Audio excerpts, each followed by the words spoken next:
श्रीमद् भगवद गीता महापुराण सुख सागर का एक अध्याय पढ़ेंगे भाई। आज पहला नोर होता है। जय माता की जय माता।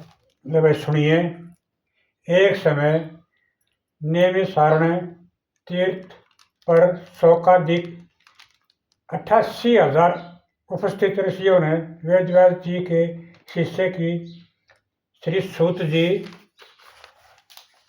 से कहा कि हे भगवान, अब आप मेरी ऐसी कथा सुनाइए जिसमें भक्ति, ज्ञान और वैराग्य की अधिकता हो, क्योंकि इस समय कलयुगवासियों में क्रोध, लोभ और मोह अत्यंत मात्रा में पाए जाते हैं। इसलिए वे आठों पैर दुख और भय से व्याकुल रहते हैं।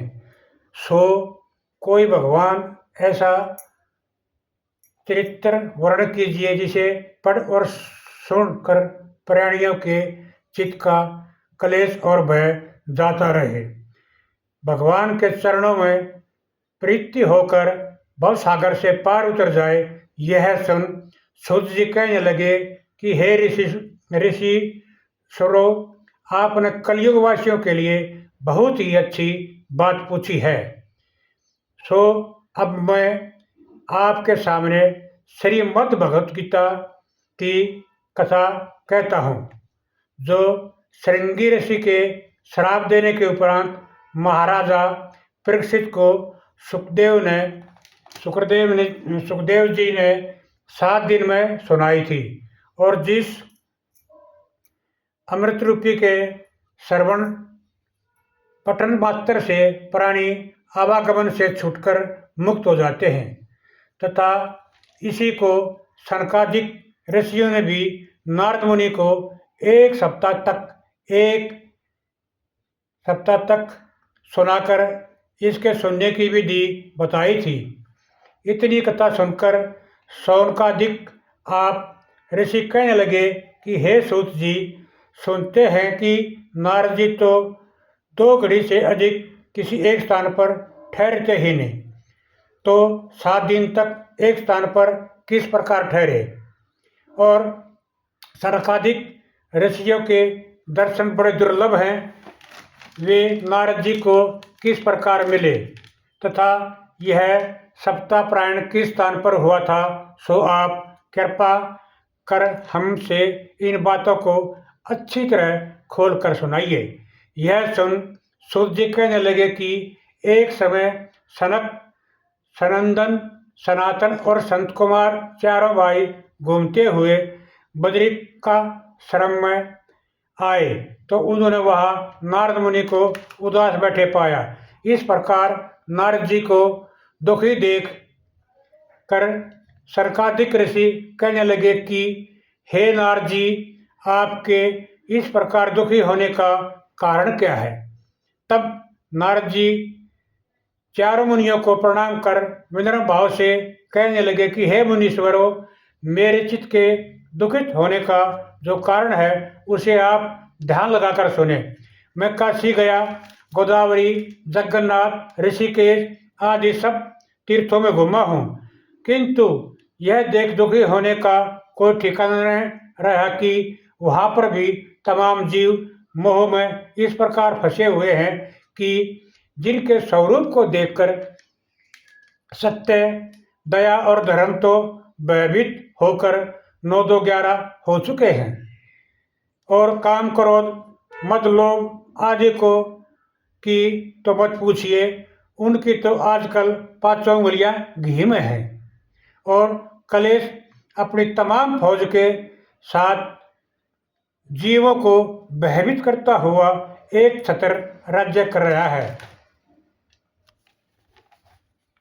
अर्थात तमाम प्राणी 8 पैर केवल अपना और अपने कुटुंब का पेट पालने के लिए चिंता मग्न रहते हैं, और झूठ, कपट और छल छिद्र से निर्वाह करते हैं, तथा माता पिता और गुरु की आज्ञा में न रहकर क्षत्रिय, ससुर, सास और साले की आज्ञा में रहते हैं।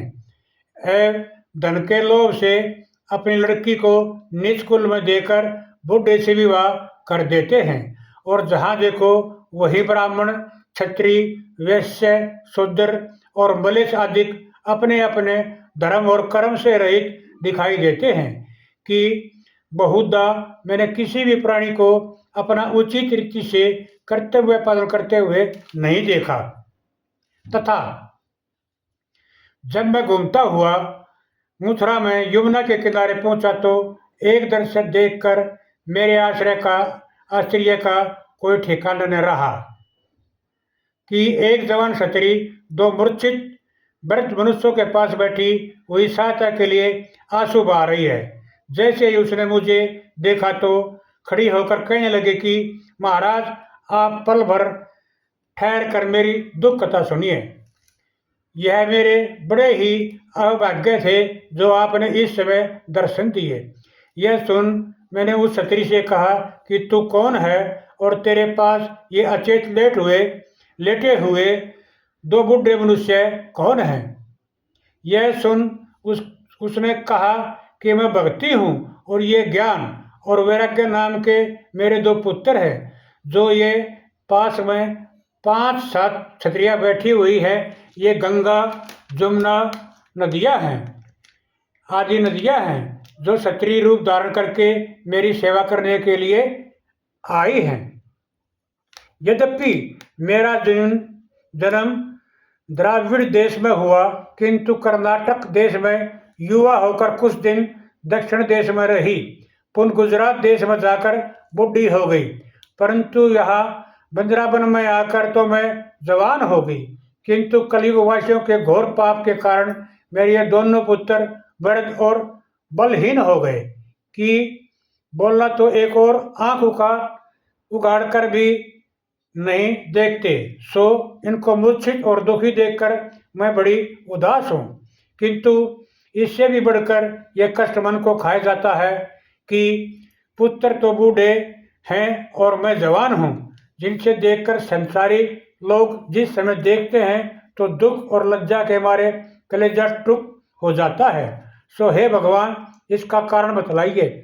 उस भक्ति रूप सती का जब मैंने इस प्रकार हाल सुना तो मैंने अपने मन से विचार कर कहा कि हे भक्ति, इस घोर कलयुग के आने से तेरे में और ज्ञान वैराग्य में प्राणियों की कोई श्रद्धा नहीं रही, इसलिए तुम सामर्थ्यहीन हो गए हो। किंतु वृंदावन में आने से तू तो जवान हो गई, परंतु मेरे पुत्रों को कलयुग में अब कोई नहीं जानता है।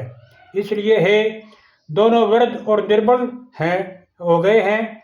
यह बात सुन भक्ति ने कहा कि यदि कलयुग ऐसा दुष्ट था तो परिस्थिति ने इसे जिंदा क्यों छोड़ा, क्योंकि इस पर दया करने से सब जीवों का धर्म और कर्म जाता रहा, सो इसको अवश्य मार डालना चाहिए था। यह सुन मैंने कहा कि कलयुग में अवगुण होते हैं, वे भी वह गुण सबसे बढ़कर है कि दूसरे युग में हजारों वर्ष जब तप यज्ञ दान और धर्म करने से भी जिसे भगवान का दर्शन शीघ्र नहीं होता, यहाँ कलयुग में केवल भजन और कीर्तन से ही भगवान शीघ्र प्रसन्न होकर दर्शन देते हैं। किंतु जब कलयुग वासियों से यह सहज उपाय भी नहीं किया जाता तो कलयुग ने सबका धर्म कर्म खो दिया है और इसी कारण ब्राह्मण बहुत सा दान लेकर भी प्रायश्चित नहीं करते, पुत्र माता पिताओं का कहना नहीं मानते, क्षत्रियाँ अपने पति की आज्ञा में नहीं चलती तथा साधु संत गृहस्थियों से बढ़कर मोहजाल में लिप्त रहते हैं कि बहुधा सब प्राणियों में सत्य धर्म और दया न रहकर काम क्रोध और अहंकार तथा पाप बढ़ गया है। इसलिए केवल कलयुग का ही दोष नहीं है, बल्कि सब प्राणियों का कर्तव्य है कि वे सत्य और संतोष के साथ अपने धर्म और कर्म में रत रहते हुए परमेश्वर का भजन और स्मरण करें तथा सब पर दया भाव रखें। यह सुन भक्ति ने कहा कि हे मुनि, आप धन्य हो और बड़े भाग्य से आपका दर्शन हुए हैं तथा आप सब किसी के दुख दूर करने की सामर्थ्य रखते हो। सो मैं आपको दंडवत करके प्रणाम करती हूँ कि अब आप कोई ऐसा उपाय कीजिए जिससे मेरे ये दोनों पुत्र तरुण हो जाएं और मेरा कलेश जाता रहे। जय माता दी। दूसरा अध्याय कल पढ़ेंगे।